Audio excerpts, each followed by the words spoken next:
me tell you about a friend.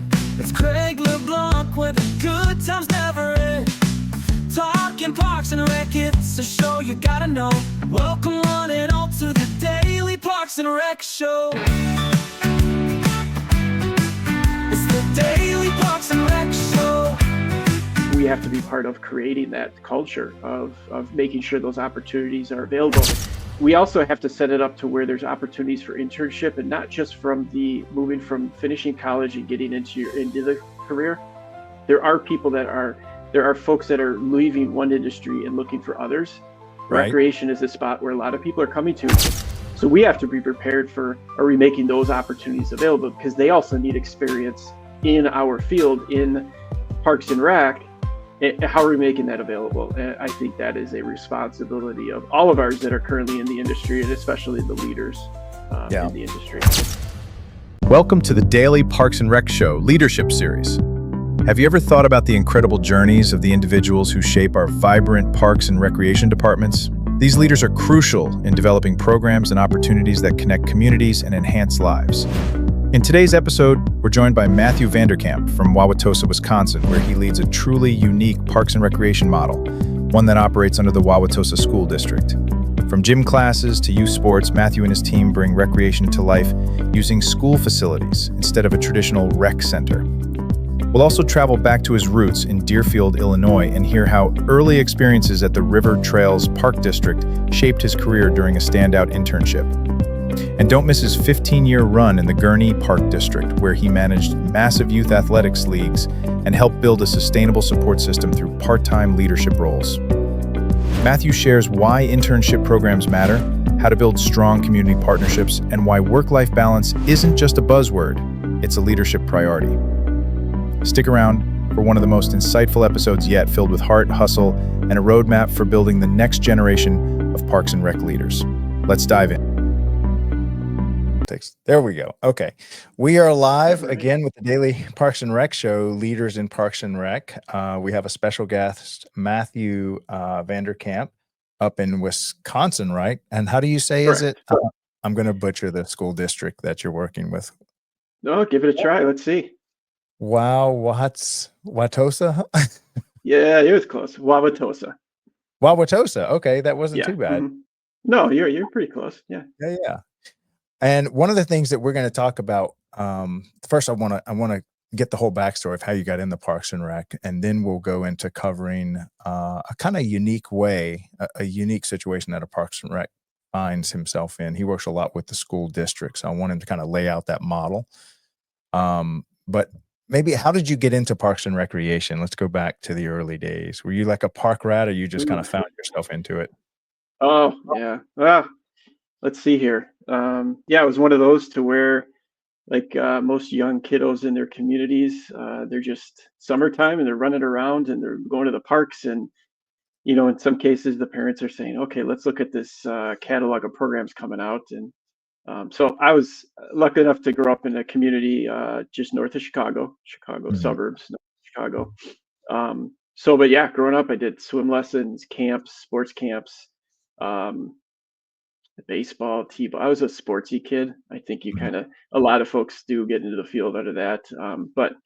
All those, growing up, well, as I became into high school, and it's like, all right, you got to get a job now. You want stuff during the summer, you want to do this, you make some money on your own. And I started working for the community that I grew up in Deerfield. So at the Deerfield Park District, actually started on the aquatics end of things. So, I mean, back then, we're not going to talk about what minimum wage was way back in the day, but first, oh God, I think it was like $4 or $5. It was like low $5. I mean, it was right there. Yeah, but then again, the cost of everything else is there. You got to put it in perspective. Yeah, $1 could buy something back then. A Happy Meal wasn't $12. Yeah, exactly. Yeah, you think about it now compared to now, it's like, holy Lord. But it was different setup there. But first job doing swim lessons. Just in it. Just getting in the water and helping the kids. I mean, I clearly remember little ones holding on to the gutters, when gutters were made differently in pools, and they're turning their head and they're blowing bubbles, all the super basic things, just to have fun, move over to the concession stand, making, burnt pretzels and burnt pizza pieces, and Hmm. hoping to not burn your hand on the pizza cooker when you're pulling it out, and, no AC in the concession stand, the good old things. But worked my way up within there, doing some lessons. Then you do lifeguarding, then you do summer management. And, at that point, you're just doing his job. You're hanging out with your friends. You're enjoying the summer. And at that point, you didn't really realize that there was an actual industry that was there. But as I graduated high school, looked to move on and stayed within the state universities. I ended up going to Western Illinois University, so right on the Illinois-Iowa border in Macomb, Illinois. Growing up in north suburbs, closer to Chicago, all that other stuff. I'm like, we're gonna be going out to the farmland. We're gonna be going out there, and I knew I was going to go to school there. I honestly didn't know what I was going to get into, but when I did orientation and walking around, at that time it was called Recreation, Parks, and Tourism Administration, would be a standalone department. And then you look at business and you look at the other ones, and I'm kind of like, yeah, I kind of was involved in this industry before then. So I'm like, I'll give it a try. So yeah, I ended up starting off with that major and ended with that major, which is not a lot of college kids do that. They kind of jump around, they figure out what's going on, and Right. but yeah. So I ended up Western Illinois. It was a great 4.5 years. So internship on the back end, which we'll get into in a moment here. But Oh it yeah. was great. Let's Yeah, definitely talk about the internship program. That is a hot topic right now, especially for me in the show. yeah, And I know you've got a special story around that. So yeah, let's now yeah. you So were an intern or at some point in yeah, college? so yeah, we had to do a semester of internship. Mhm. So I elected to do it.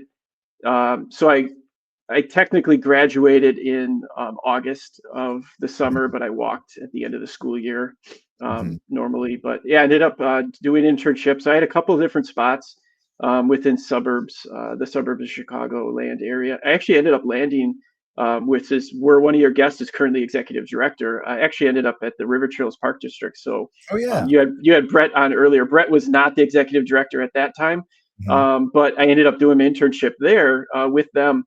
It was an outstanding opportunity. And one of the key reasons I selected to go there was the other ones that I interviewed for, kind of had that discussion on taking an internship opportunity, was River Trails was very much about the curriculum being, you're going to be involved in everything. Mhm. So if you think your sweet spot's athletics or it's aquatics, some of the other ones would have been like, we're going to pigeonhole you. And no fault to anybody. That was how theirs was designed. Mhm. Um, what turned me on to River Trails was that I got involved in everything. So I was doing the aquatic stuff, and, going through lifeguard training with them, which I hadn't done for years, from, when I was younger in high school, and going and working with the superintendent of the golf, of golf. So I'd wake up I think I did a week long with them. I woke up super early, got in the golf cart with the dog and ran the course, and, did that, like, learned about all the behind the scenes there. Worked with the parks department, worked with the camps, had to develop my own program, and see it through. There was a health and wellness program I put together for the staff that they had used for years and years after that. They actually kept using. How old were Um, you when you did all this? this was my senior year of college. So what, 20, 2021. 21-ish, 22, Wow. give or take. So it's So it not was just a great experience. yeah, not just like take out the trash and No, no, count the no. balls. And that's the thing, is I could have dialed into a larger, and River Trails is a very well established, organized group. When I was there, it was definitely doing a lot of things, but it was more on the smaller end, comparable to the other agencies I was looking at for my internship. Mhm. And I think that's also what really allowed me to benefit Now, immensely from my experience. is this do they still have that internship program, or was that a kind of an official program that still exists today, or was that kind of like a one-off thing, or So back when I was graduating from Western Illinois, we needed to do our internship program. They had an internship coordinator that was part of the university that saw you through. So they were your main point, because they would meet with you halfway through your internship, and then they would come at your end and they'd meet with your supervisor at your agency as well, just to kind of talk through, because you also did get graded on it. Mhm. So you got your grade for the semester for your internship. Um, But the curriculum at that point was kind of like the university. Western had a certain checks and balances they need to accomplish to make sure that their boxes are being filled. But then it was the agency was like, well, here's what we're going to put together as your plan. So there had to be some sort of plan put together, kind of an agenda, what was going to happen. But yeah, it was a great experience, and I still see colleagues. When I was in Illinois, and or we'll get into that. When I was in Illinois, folks that I was an intern, they were full time.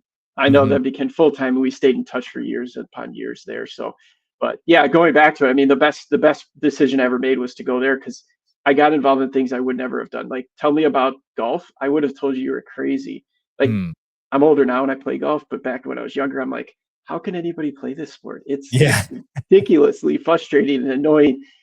But I that was kind of the turning point where I actually really appreciated it. I love outdoors. I love green space. I love all of that. And to be in a golf course at 5:30, 6 o'clock when the sun's coming, there's the dew Oh, on it, it's quiet. You that's talk about a peaceful space. yeah. And I kind of was like, I jokingly tell my wife now, I'm like, I was pretty close to saying, I want to start looking into like the golf maintenance side of things Mhm. because you're kind of a lot of behind the scenes. You hit it at the quiet times, and I mean, it's obviously a very complex universe when it comes to managing those properties. But Yeah. I would never have thought in a million years that I would have interest in that. And the only reason is because I got into an internship that Yeah. required me to get involved in all these different areas. Yeah. Caddyshack could have been your life. Oh Uh, God. Oh my God. what? I don't know. I don't know if my life would have been caddy. I'd have been in trouble by now. Right. I would be, I don't know if I'd be on this podcast. I'd be probably in trouble somewhere. Yeah. Okay. So what was the college again that you attended? I went to Western Illinois University. So Western yeah. Illinois University. And what was the name? What was the name of the degree? So RPTA, so Recreation, Parks, and Tourism Administration. Degree RPTA. And for those of you wondering what I'm doing, I am going to create a resource that's going to be open to the whole community of the colleges that I'm collecting and the degrees. And now what in the university, what Mhm. college did your degree sit under? That one was under, oh shoot, trying to think. Well, it's a Bachelor of Science. I don't know. They've restructured it since then. It is Okay. actually instead of RPTA, it's RPTH. So it's hospitality at the end. So So what's it, they've tweaked it a little bit. and what does RPT stand for again? I'm gonna type it in. Recreation, parks, and tourism. It was Recreation, administration, but now it's actually Parks, hospitality. and tourism. And that is obviously is it still going? Yes, yeah, The yeah. degree? Mhm. Tourism and hospitality. Or what does the H stand for? Hospitality? H stands for hospitality. Yeah. Let me try Hospitality. to see if I can fix my screen. It looks like I'm going to sleep. Oh yeah. Lighting. Man, lighting when it comes to when it I comes got a to light. I got a light thing too. oh yeah, it may have the camera kind of.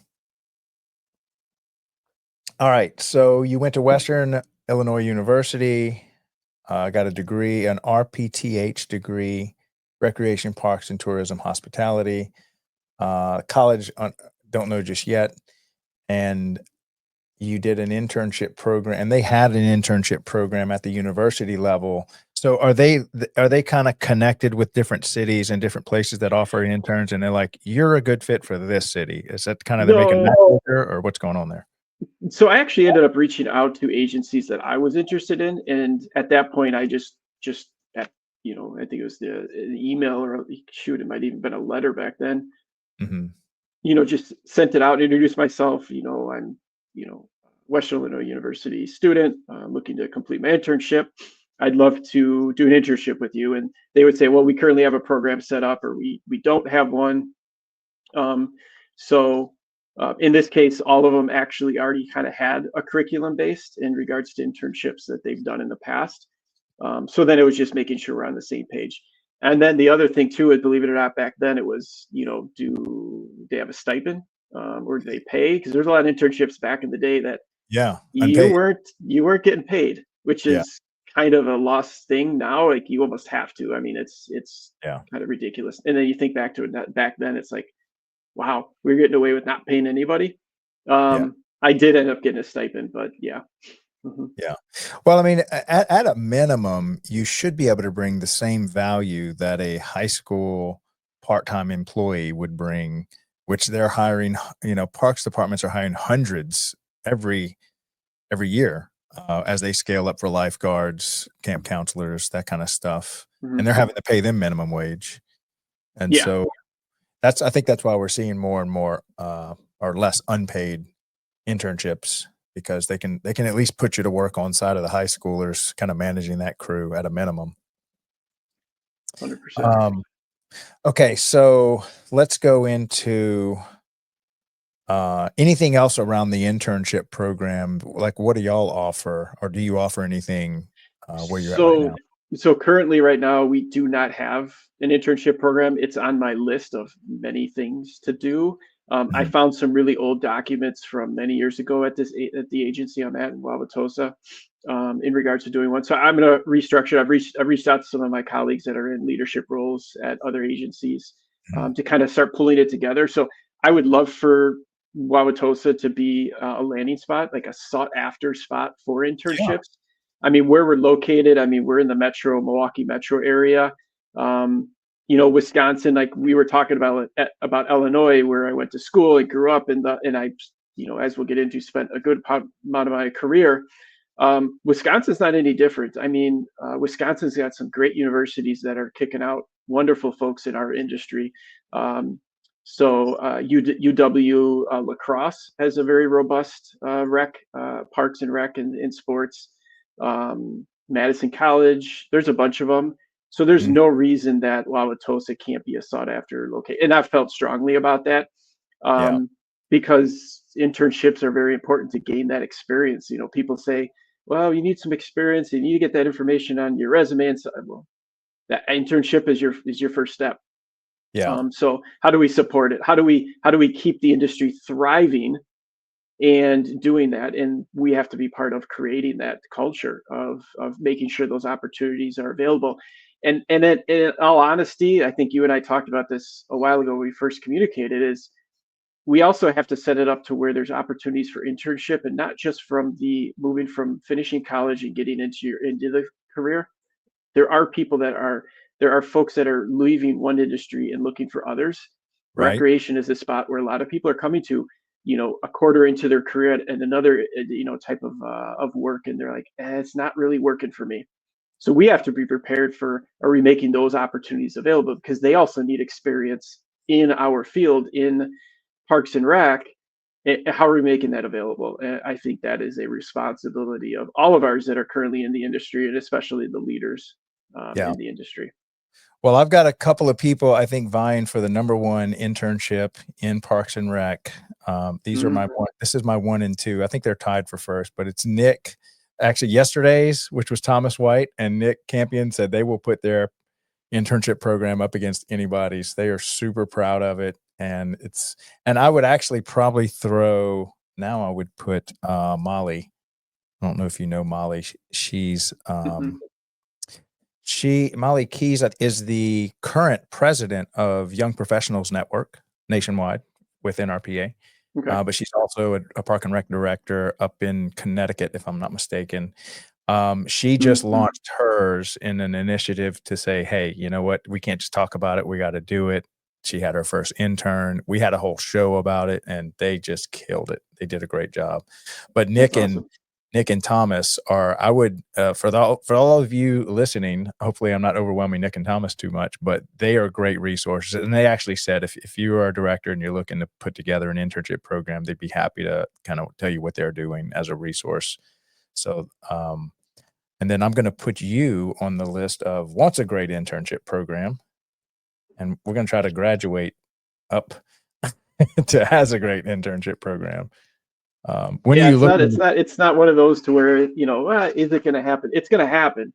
You're right. It's just putting it in the right place too. And sometimes honestly, like instead of making it perfect, you just need to get it going. Yes. Start with something and it builds from there. Because sometimes it's like you're trying to get 100%. every little piece in place, and then I mean, you could end up scratching a little thing once you start with the right intern. It's like, wow, this is much better than I would have imagined. All right, sometimes you just got to press go.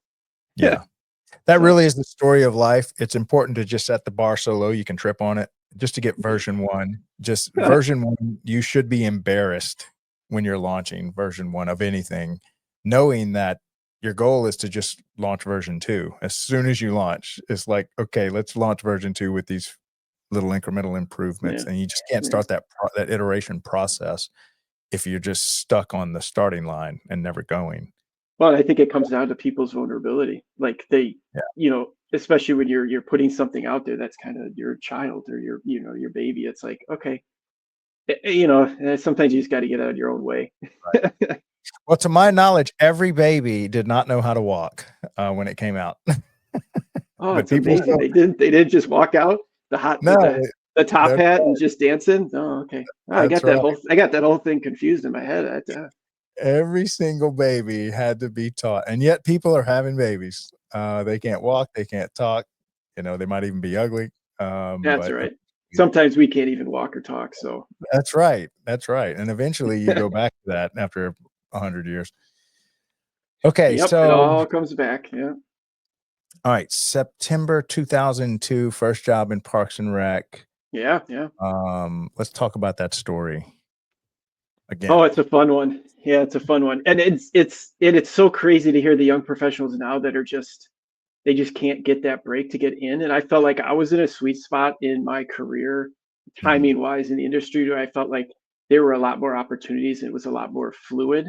Now I just feel like it's really tough. So I feel for, and that's where I want to make myself available as hopefully I consider myself a leader in the field to that I mhm, just want to be someone that they can talk to and feed off of. But yeah, so I finished my internship in August, and before I even finished, I was already applying for positions. mhm. Um, so finished in middle second week of August.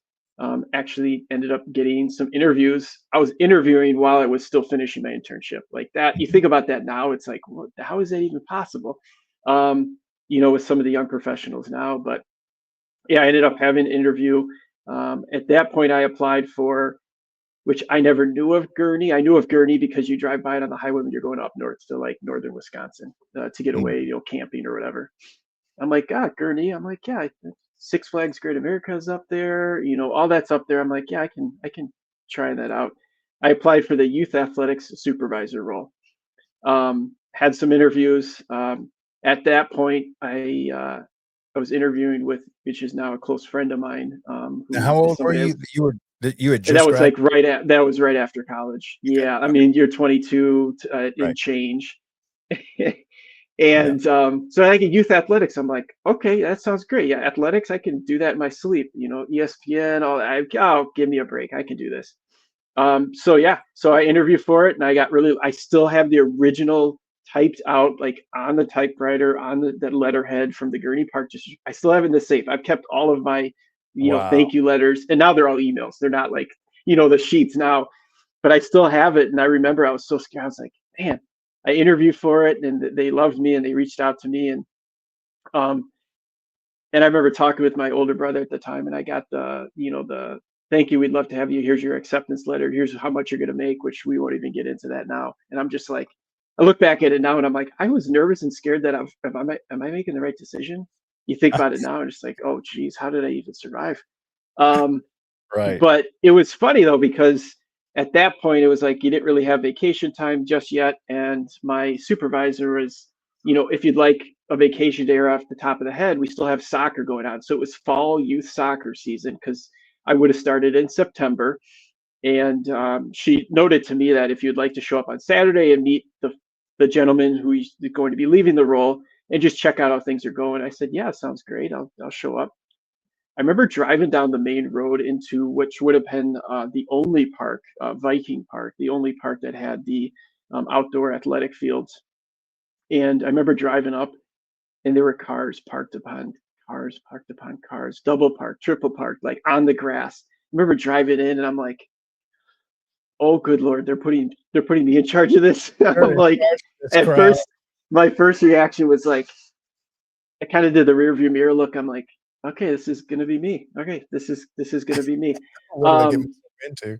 yeah, I'm like, they know how old I am. They know I just started, right? And but no, it's just a running joke that that's how I started. And but it was massively huge. I mean, we had 1,500 kids in a season. We did K through eighth grade, boys and girls, and we had all the fields there. So we had little micro fields for the little ones, and then we had the different age brackets all the way up to the regulation field for the oldest. Now, what was your Um, title for that you applied youth, for and got? yeah, youth athletics supervisor. Now, are there any other titles? You know how we all have different titles for the exact Oh same yeah. job. Is there any other titles that they would also label that job with across America, or is that pretty Yeah. much it? Youth Yeah, I athletics. mean, athletics supervisor. Sometimes people use instead of supervisor, they use coordinator. But yeah, any of those. And heck, even like in Wauwatosa, everybody is, no matter if you have a specialty, it's all recreation program coordinators, All which right, is kind so of difficult. let me try to explain this kindergarten style for all of the non-rec people or college kids trying to understand what Matthew's first job looked like and whether you want to follow in his footsteps. But so Parks and Rec, the rec side, they have a lot of athletic teams of little leagues, all different sports, whether it be baseball, softball, volleyball, whatever. And this all happens on the real estate managed by Parks and Rec systems. And they have to select some poor 21, 22-year-old to say, you're in charge of the parents. But what are you in charge of, actually? Maybe do a brief Yeah. job description. Are you managing the kids, the registration, the parents, the coaches? Yeah. Like, maybe describe No, I all that. appreciate it. I mean, you kind of teed it up really well there, but yeah, it was pretty much all youth leagues, youth classes, and in youth enrichment when it comes to the athletic lens. Everything from I did it all the way up down to like 3 years old. It used to just be K, and then we found ways of getting little toddler, Mm. like parent toddler classes, all the way to eighth grade, boys Do and you girls, and remember everything between. any idea how many teams that first year that you had Oh under you? man, Like, what's the range if you don't remember the I exact mean, number? total amount of kids, and we did K through eight. I mean, we were in a single season, and we did a fall season and a spring season, and Mhm. we were talking about 1,500 kids just for one single season. Wow. So obviously, the littler group of kiddos, they have smaller fields. You maybe had 8 or 10 on a team, but then you had the older ones where you probably had 14 or 15. Um, Wow. so, but yeah, it was. I mean, it was great. I mean, it was one of those I look back at now, and in the moment, I didn't know any different, and I was just all for it because I was just excited. Mm. But I look back at it now, and those were some of the best things I ever did because it's like you got to stop. Just you're almost turning yourself away from taking on challenges because you're Mm. overthinking it. At Right. that point, I just drove the car, which I remember had the roll down windows because I had barely enough money to have the car to get out there. And Right. but it was great. It was a great experience, and I remember reaching back out to my supervisor at the time, and in due time, we built a really strong relationship that holds strongly to today. And I remember her articulating to me that some of the other candidates I was up against maybe had more experience, but it was one of those to where she identified the drive or the opportunities. Mm. Because if you had the experience, not to take anything away from somebody that experience, you already kind of had some preset notions on what you would do or how you would do it.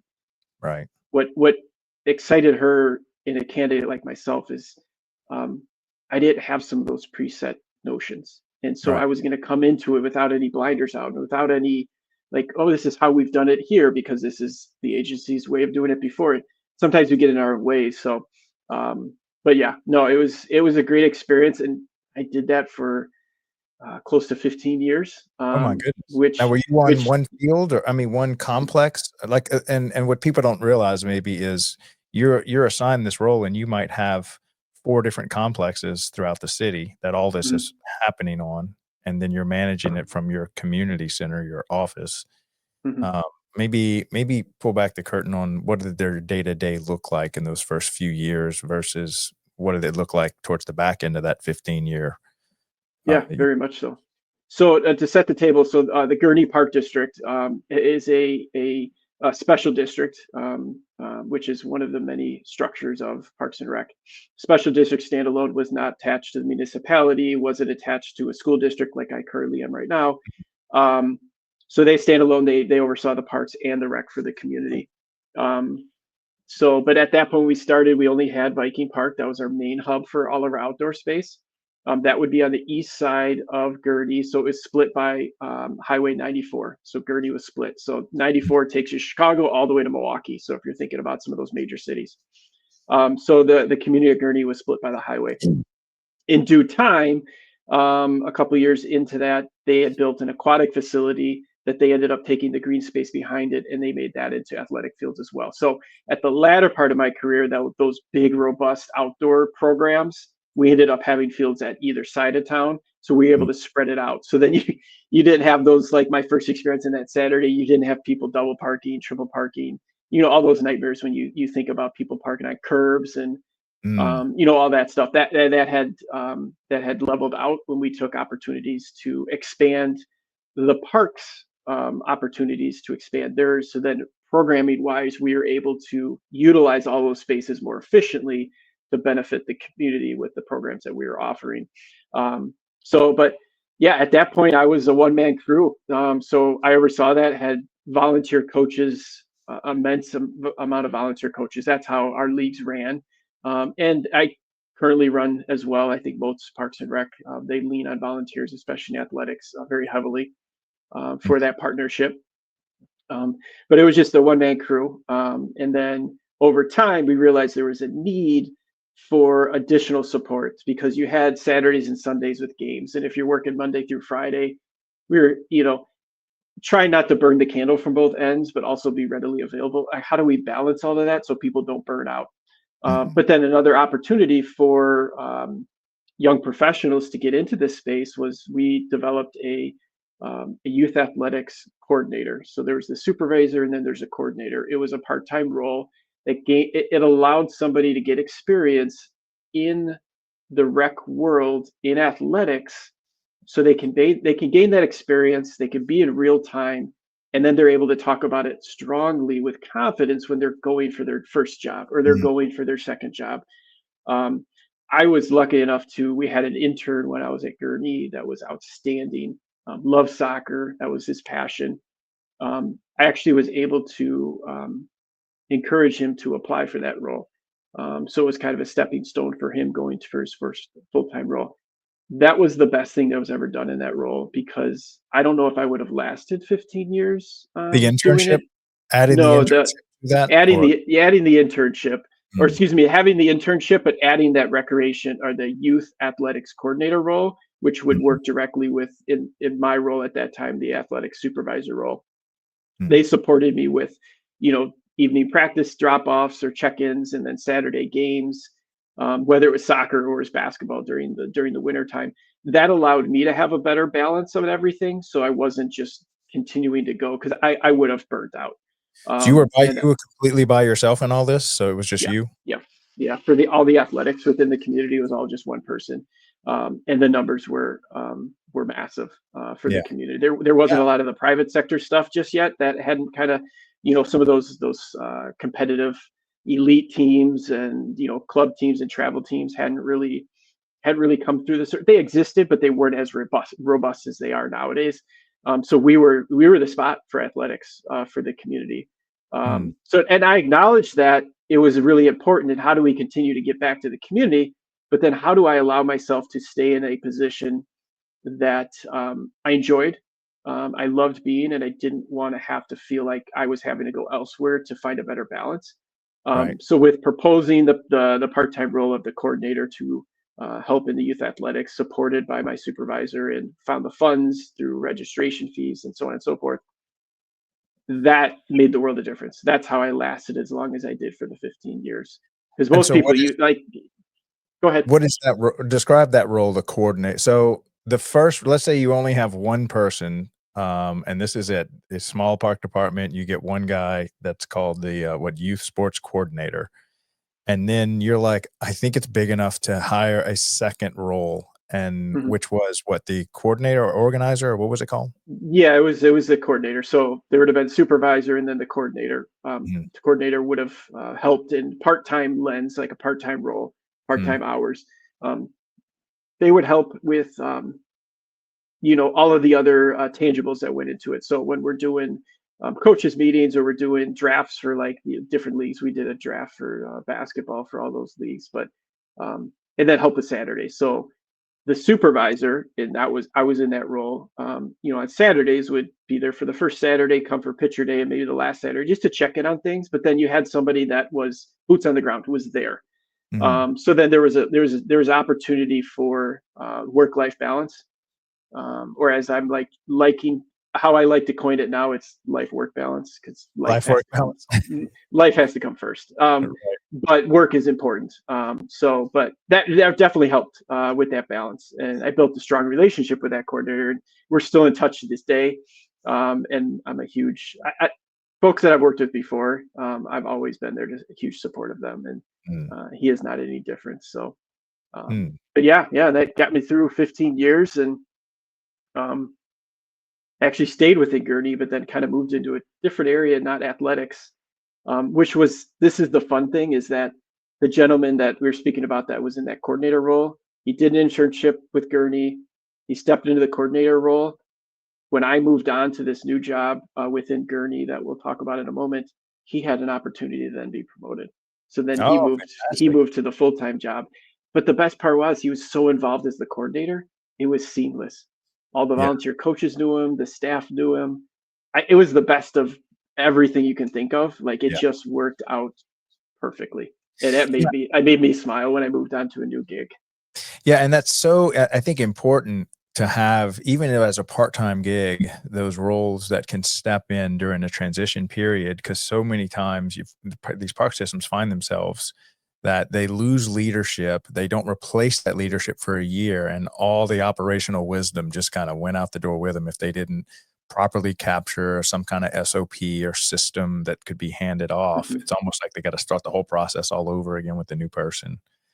Yeah, Um, so if you've got an 100%. intern that you can just kinda, even if they're just taking your place as an interim until 6 months later they find the guy, if he doesn't want the Mhm. position or maybe not qualified for it. So, Correct. um, now as these youth rec, I guess, areas or, departments get larger, when you get into, like, the 4,000 kids, 10,000 kids coming through, what are the other natural job positions that you would build? Like, if you had to build out your team, what would it start to look like? What was your second, third, fourth, and fifth person might look like, or any experience with those? Um, no, in that role, I think that was the next logical spot. I mean, the only other thing you would do is that coordinator role that was part time was year round part time. Mhm. So it wasn't specific to just like one sports league, and then it was like, all right. So what you could have done if that wasn't something that worked in the books, and it just wasn't something that was um, supported, which it was. But if it wasn't, the next proposal would have been, how do we get like a community member or a young professional or a mature high school age student to come in and help be that on-site supervisor for the soccer season. So it's soccer Mhm. season, outdoor fall is like 2.5, 3 months. That's what they're dialed in for, and they'd have a specific job description for just that. And Right. then for maybe the basketball season, when you go like November through, beginning of March, you would hire just for that Mhm. specific one, and then maybe again for um, spring Yeah. soccer, and then our t-ball program during the summer. So that would have been a different proposal, which been like, all right, we can't get this, which the value of having someone year round that can just be there is immense compared to having to have separate people. But it'd be willing to go that direction. It worked well because our numbers were so strong to continue to offer the high quality of programming and also allow consistency of points of contact for that as the youth athletic supervisor and athletics within the community. Change needed to happen because before I was there, the running joke was my supervisor was like, she asked me, she's like, could you just tell me that you're going to be for at least 2 years? Can you guarantee me 2 years? And I'm sitting there going, I'm like, um, yeah, I would love to say I'll be here for 2 years. I'm like, I don't know what I'm gonna, in 2021, 22. I'm like, I don't know what I'm gonna do tomorrow, you know. Right. So, but I'm like, yeah, but that's life. And so running back, she still sees me now. We're at a conference at NRPA, or if I see folks from Illinois or whatever I run into, and she goes, "You remember that time I asked you to stay for 2 years? You stayed for 15." She goes, "It was amazing." And they had just had a turnover, Right. consistent turnover, and it just got exhausting. And for it being a hiring manager and having to fill a very key role for an Right. important area for the community programming, Mhm. now being in that leadership role, I could see how overwhelming and frustrating that is. So it just worked out well for all of us. It was Now great. that role is typically separate from anything to do with aquatics, or do you ever find some of those roles also having to manage the lifeguards? Oh, and then I wanted to ask you, did you have to manage concession stand workers as well, or was that a different person that handled that? It's funny you should bring that up. So when we were at Viking Park, that first location, they actually did have like, it turned into a big storage locker for all of our soccer balls and stuff, but Mm, they did actually end up having a little bit of a concession stand. And it mhm. was like, when I started, they had somebody that ran to the donut shop and brought all the donuts in, like, and they bought them and then they would sell them. And then it got to the point where it was like, this isn't really needed. Plus, all the stuff we're selling is kind of counterproductive on like what we were trying to promote, like healthy and all that stuff. And Yes, the donut. so it's like we kind of have to, yeah, we kind of have to call it what it is. Yep. And it really wasn't the best use of staff time or stuff like that. So when that phased out, we didn't bring it back at all. Mhm. But you, to bring to get to your point earlier, it was just athletics. And then you'd have aquatics, and aquatics would have their uniqueness to where, I know my colleague at that time that was overseeing our aquatics, both indoors and then our outdoor aquatic facility. Yeah, they had, indoor season time. So like they'd have like a coordinator. So they would oversee like programming. So they'd be a lot of like evening swim lessons. They'd be there to make sure the staff are showing up. They'd greet the parents, have, all the sheets ready and stuff like that. And then the same thing for the outdoor aquatic season when it was just the public swim and all that. Yeah. Having all those key people. So it really wasn't unique to the athletics role I was in. I think what was unique was that it had never been done before in that role to have a support cast outside of just the volunteer coaches. Mm, But all the other ones, yeah, they had their key staff as well, yeah. to support them. Because at the end of the day, I mean, we're supporting the community. We just have to do what's right for the community. And sometimes you don't just stay part of the course. Well, this is how we do it. This is how we've done it. Yeah. No, we can do better. We can think outside the box. Yeah. Okay. So, gosh, how did we get to the 40-minute mark already? We've only got 20 minutes left for Oh, this. geez. That went so fast. All right. So let's talk about your current situation, school district, trying to Mhm. just lay a framework to what we're talking Sure. about and how it's different from most park systems.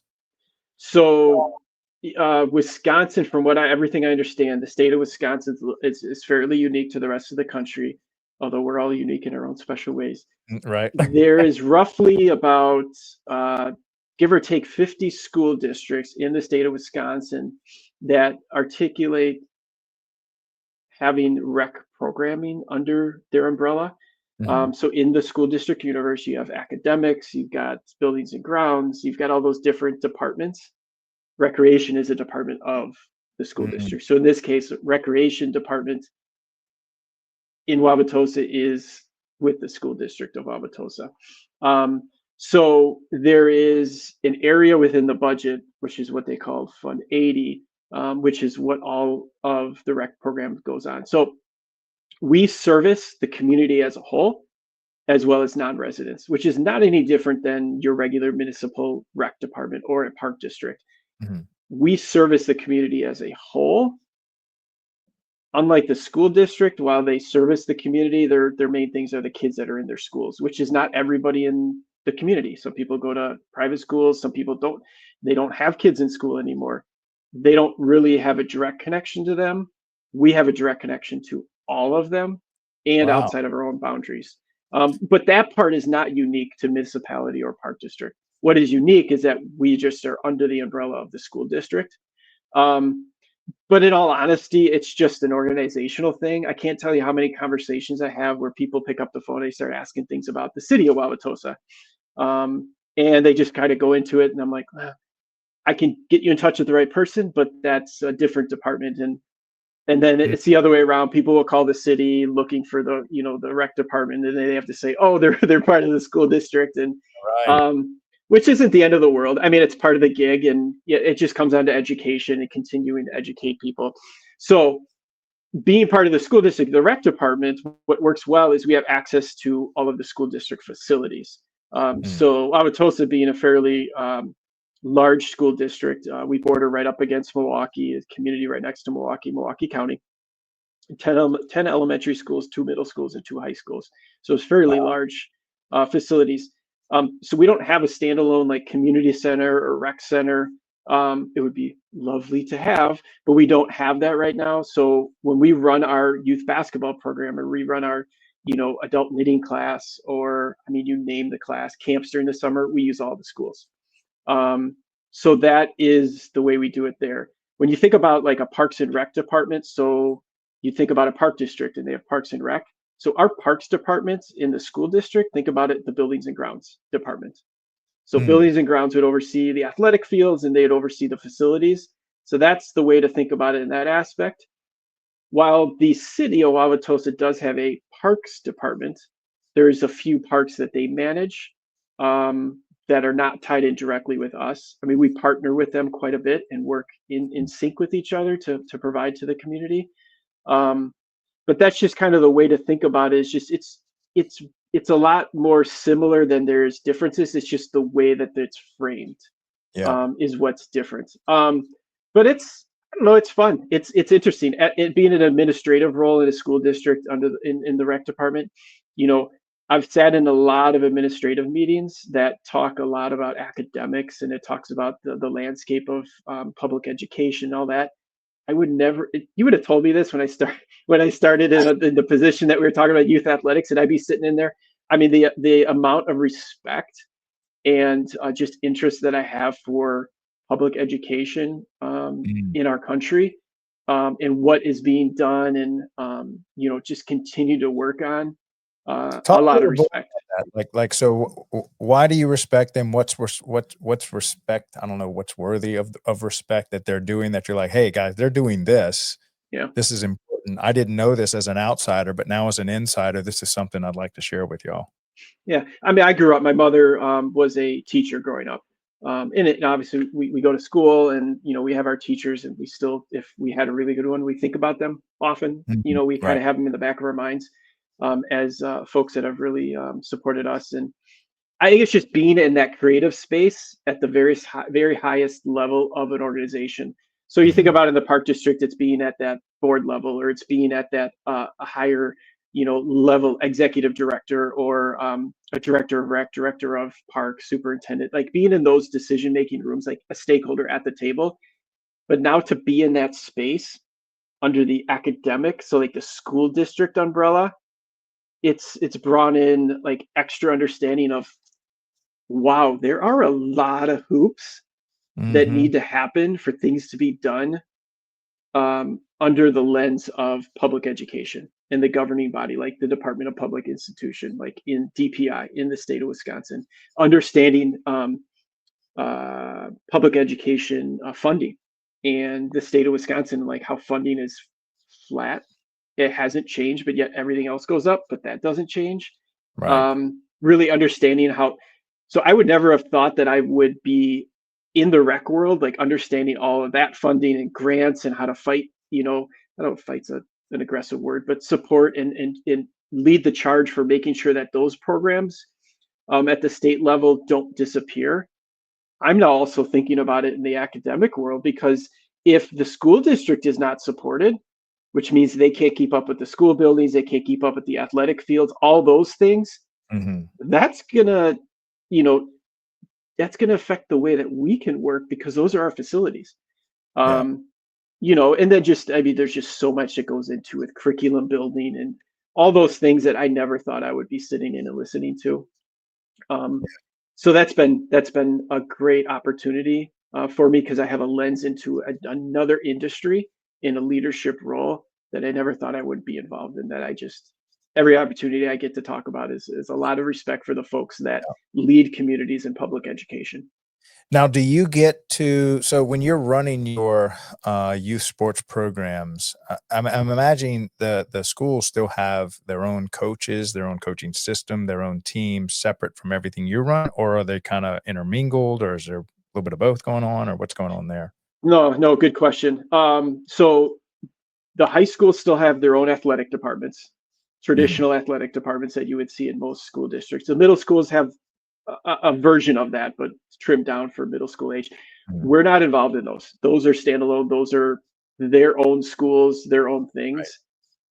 As a rec department, we provide programming for everybody. So, like when we run our youth basketball program, we have kids signing up for the program that are in Wauwatosa School District. We have kids that are in the private schools that come into play. We have non-resident kiddos that come in and play. So that we service the larger picture, but we let the athletic departments handle what they handle for all of theirs. But So like all of their pre-K sports. to eighth grade, they're just like, well, we've got Matthew, he'll do all that. Is that kind of, they're just totally depending on you to do all their sports for the school system? Yeah, so they would lean on the recreation department. So they would lean on my colleagues and our department to do that. As we talked about earlier, it's a much more robust landscape when it comes to whether you call them junior teams or club teams, and so there's a lot more competition for that. So there is lots of opportunities for everybody to do there, but we're the one to go to, because at that age, some of the younger ones, they don't know what they want to do. They just want to do everything. And how Right. do we provide those opportunities where they try it? They don't feel like they're having to go to the bank for a down payment because Right. it costs so much to do. It's like that's what we're here for, is providing those services and those opportunities. Um, and that's where we shine. And we let the other ones, if families and kiddos decide that they want to invest more, they want to travel more, they want to do that, that's perfect. I mean, we've got a spot on our website that has community sports groups, to where if folks actually want to know what's out there, we put it on there. We want to we're not going to sit there and just ignore that it doesn't exist. But once again, how are we supporting the communities? And sometimes it's just giving them the right road and telling them, like, okay, maybe this is program that we offer is not for you, and that's fine. Maybe one of these other options are, because we just want your child, we want everyone to stay involved. We want people to stay active no Mhm. matter what they're doing. Now, one of the benefits of your system, I think, if I understand it correctly, is you're not having to maintain the facilities. Is that correct? They've Yeah, I mean, that falls under the buildings and grounds. So that would be similar to if I was in the rec side of things, like I was in youth athletics, that would be the parks side of things.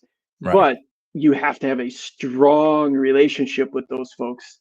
right. Just like when I did the youth athletics, I specifically always asked, and they loved it. I'd bring my grungy clothes and I'd be lining the sports field like soccer. I'd be lining, using the lining thing, now they got such fancy things. It is not as easy as they say. So when you're doing the paint line or you're trying to do it, if the ground's uneven, you look back and you're like, wow, that line is miserable. And then they Somebody, do it perfectly. You're like, but it's yeah. fun because you just get to see what somebody else is doing. Just like I was telling you about my respect for the academics, Mhm. putting yourself in those space to like broaden your horizons and to see what others are doing. Um, it allows you to not take things for granted when maybe things aren't perfect one day and you're like, well, I don't understand why they can't do it this way. Well, I Yeah. don't know any different. But when you're in that role, you have a little bit more of a understanding of like, oh, okay. But the same with the buildings and grounds. They're under the lens of, for folks that might be listening, the parks philosophy is it's the same thing. You still have to build a strong relationship. I mean, they maintain the school's pools that we use for our swim lessons. They Mhm. maintain the natural turf and the artificial turf athletic fields that we use for our outdoor programs. Our gymnasiums in the same way. So if a hoop's not working right or the divider's not working right, we you'd be calling the parks department. If it's Right. municipal or park district, we'd be calling the buildings and grounds. And that's about building a strong relationship there. Yeah, and so for those relationships, you're using the facilities, and as the user of the facilities, is usually the first one to discover the problem that's not working, and so these are the people you're having to call and say, "Hey, this isn't working. Can you send a technician or somebody out to keep this going?" Yeah, 100%. Yeah. Okay, so let's talk about, and we have a good little bit of time left. Anything to say about Jamie? You said you were friends with Jamie Sabak. Oh, she's Tell us awesome. about Jamie. Yeah, she's awesome. Yeah, I've known her for years. How I did was that work? just in director school or something, or So when I was in one of my many roles that I know we haven't got to, but when I was at the Lyndhurst Park District in a superintendent role, she had actually worked with my supervisor, the executive director, on a couple different projects. So I had an opportunity to be in a space with her, and then we just kind of stayed in touch. I mean, she's from Colorado area. I love the outdoors. My wife and I get out there quite a bit. So I said that's how it started, and then years later, we just have a really good relationship. And I was lucky; she had invited me out to a conference that she had put on in Boulder called the Altruism Institute. yeah. So I was lucky enough to be with like 30 other folks in a small setting, very intimate, strong, great relationships were built in that time. And then Mhm. we just stayed in touch. And I saw her again at Indiana U. They had an executive development program that I got a scholarship to attend in April. And she was a presenter, and she also was on their board for creating that program as well. So her and I find times of staying in touch. And she is passionate. She is passionate on making sure, just people understand the finances, right? It's Making amazing. sure we don't go bankrupt. We need Yeah, passion yeah, around it's great to build. It's great to build fancy new things and do all that, but just it just Right. don't do the D word. Don't defer, because then it's going to be somebody else's problem. And I can't tell. She's ingrained that in my head so strongly that there's so many conversations I have in my current role. It's like, oh, let's build this or let's build that. I'm like, hey, I'm all for building it, but if my name's going to be on something that's going to be attached to it, I don't want somebody 50 years down the road like swearing up and down, going, "Oh, see this guy? Like, look what they Yeah, left us."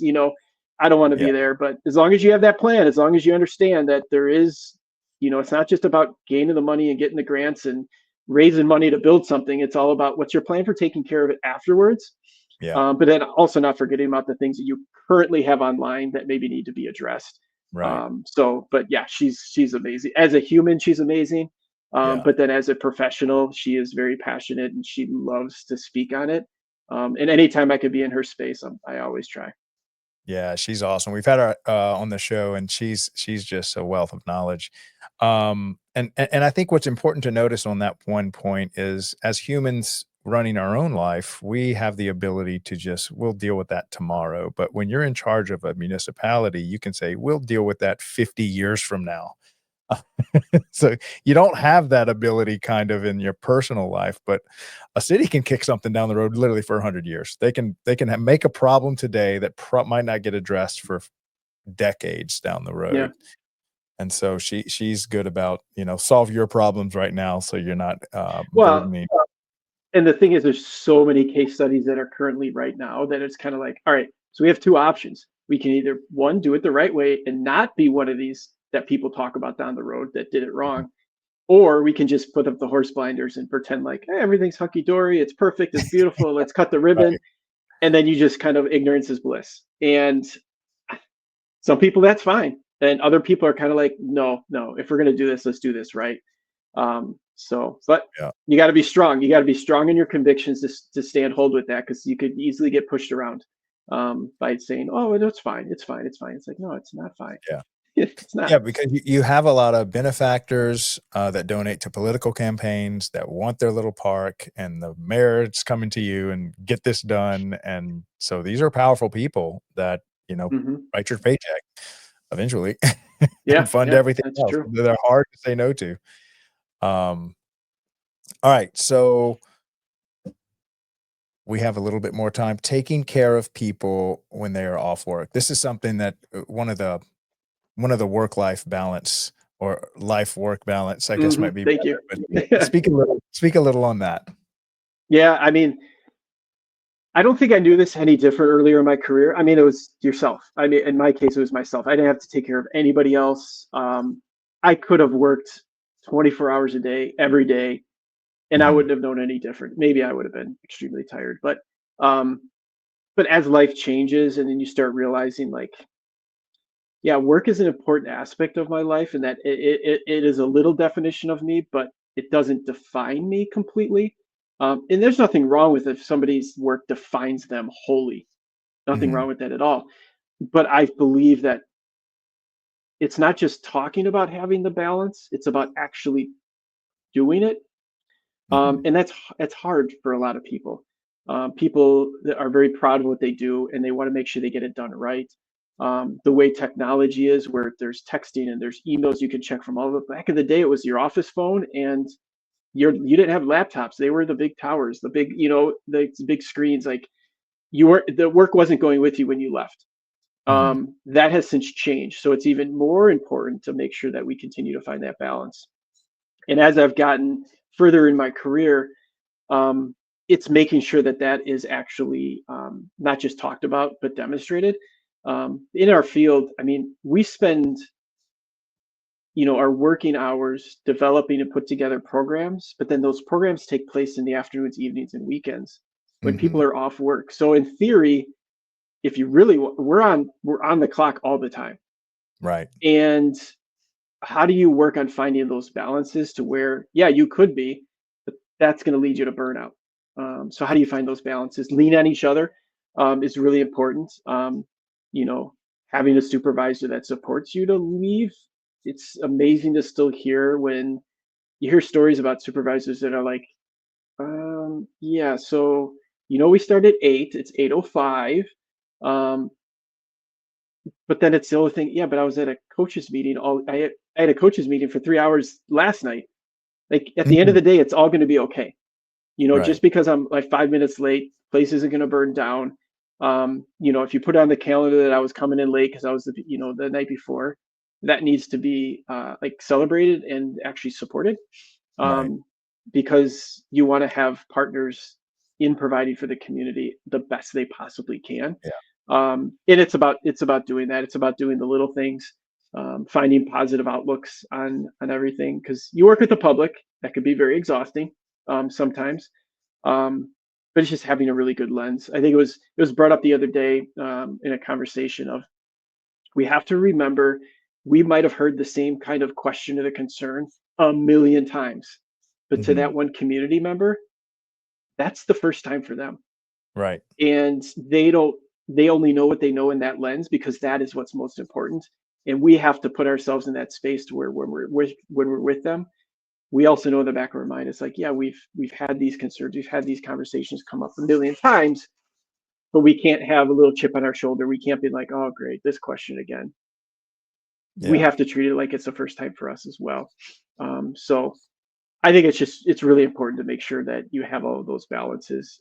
It makes you breathe better, makes you sleep better. But then also making sure that you identify when you can slink out and slide out early, knowing that there are going to be times that's just not really an option.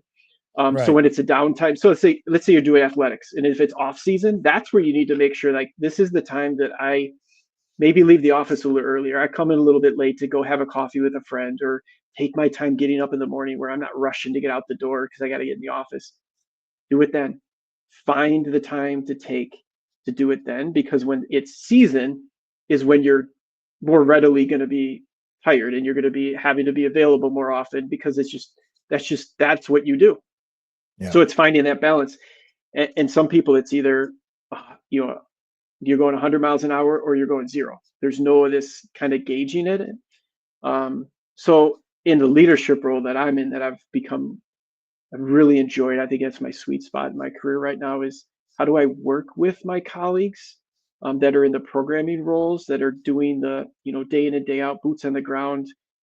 How do I support them by making sure that they can be the best version of themselves while they're here, but then also making sure they have enough in the tank to when they go home, which is, I would argue, is almost, I would think that that's going to be your most important thing in life, is that I want to make sure that you're going to be the best for your family.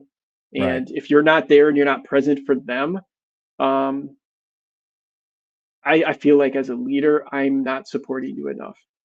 Because if things are going well there and you're available for them for all their things, you're going to come and you're going to be knocking out of the park in the office, and the other way around.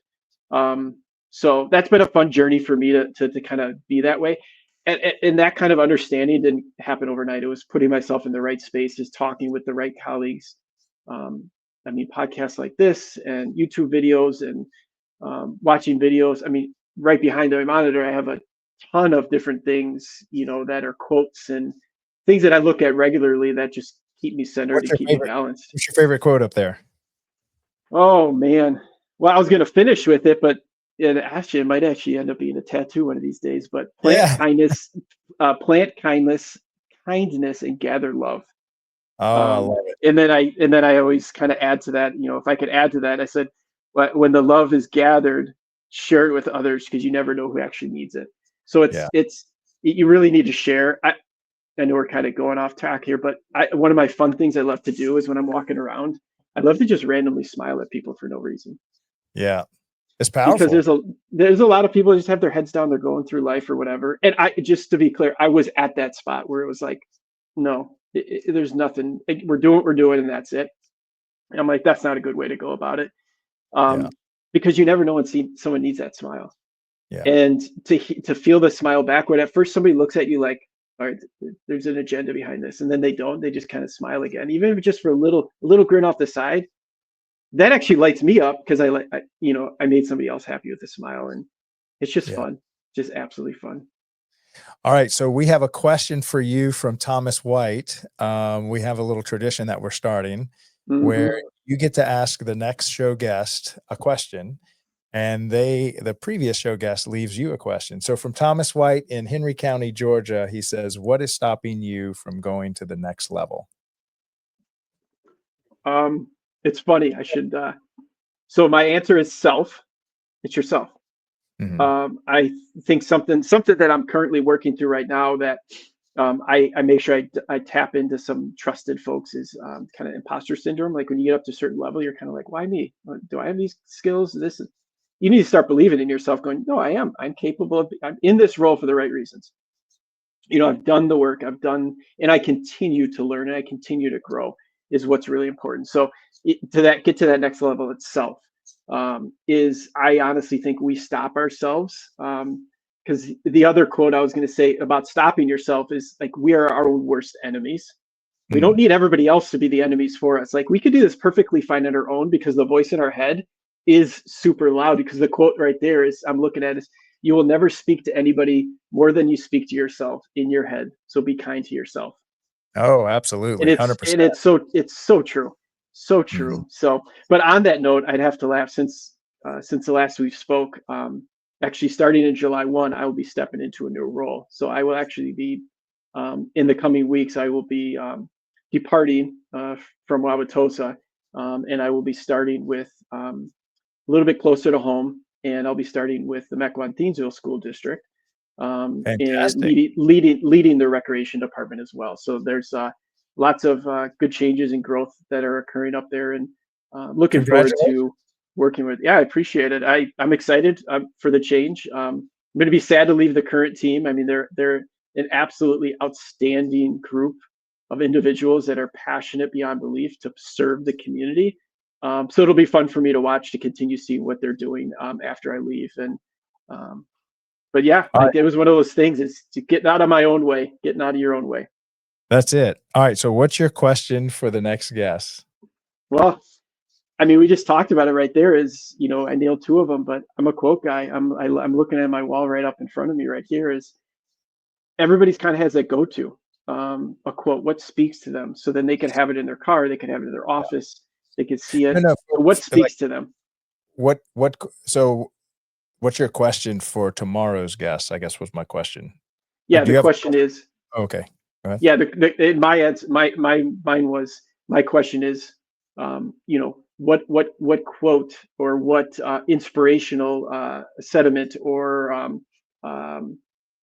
statement was given to you that you hold dearly, that you hold, like, what is it that really energizes you? So if you have a really bad day, where do you go? Your Rolodex, in theory, like, where do you go?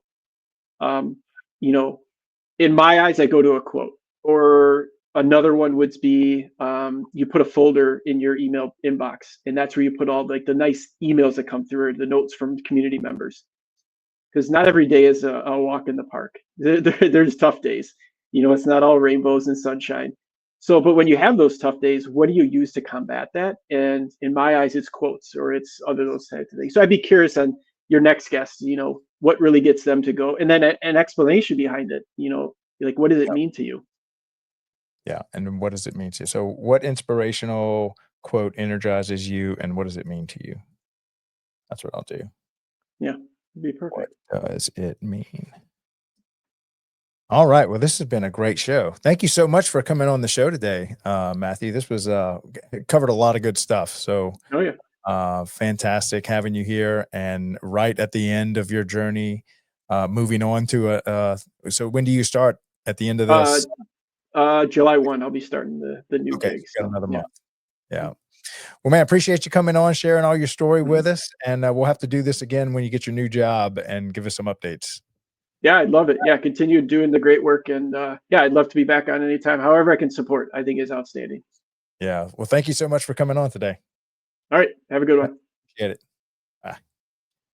All right. So that was Matthew Vanderkamp over in Wauwatosa School District, Wisconsin. What a great story he had. Thank you so much for coming on the show. Tomorrow, or excuse me, in 20 minutes, again, we have our Youth Sports Mastery coming on with Aaron Locke's special guests that he's bringing on board. He's my co-host. He also owner of the National Academy of Athletics. So he's a sponsor of the show. He's a co-host for the show. He's helping me build out that Youth Sports Mastery show. And then he also has a company that does business with Parks and Recreation. And so I actually want to interview one of his people so I can really understand, so the community can kind of understand how you can work with Aaron. Because I really just think he has a great model. If you're interested in working with youth sports or coaching youth sports and you want to do this for a living, please reach out to Aaron Locks. He's got a great program, and we're going to showcase more of what that is and what it does. But also he's helping me build out the Youth Sports Mastery show. And eventually it will just be him hosting that because he really doesn't need me. He's such a great host. But that'll be coming up in the next 20 minutes. Again, thank you so much, Matthew Vanderkamp, for coming on to the show, sharing your story. Thank you this morning for Garrett, talking shop. Man, I could do that all day with our facilities maintenance guys. And yeah, so we'll see you here in about another 20 minutes for our next show. This is Craig LeBlanc, the Doorman, signing off for the Daily Parks and Rec Show Leadership Series. This is a 12 noon show, Monday through Thursday. And I'll see y'all here in a few minutes with the Youth Sports Mastery Show. Thanks a lot. Bye.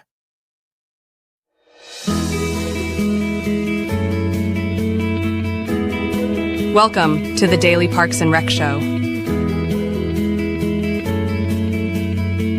As Craig LeBlanc from the Daily Parks and Recreation Show says, parks and recreation aren't just spaces, they're the soul of our communities. Across America, parks provide more than just a scenic escape. They're places where people connect, stay active, and create lasting memories. Parks promote physical health with trails, sports fields, and playgrounds while boosting mental well-being through the calming effects of nature. Recreation programs bring communities together, offering everything from fitness classes to cultural events. And as Craig often highlights, parks also play a key role in protecting the environment and driving local economies by attracting visitors and increasing property values. Whether it's a family picnic, a weekend hike, or simply enjoying the outdoors, parks and recreation are where life happens. Want to dive deeper into the stories behind America's parks? Tune in to the Daily Parks and Recreation Show with Craig LeBlanc for inspiring insights, tips, and updates about the spaces that bring us all together.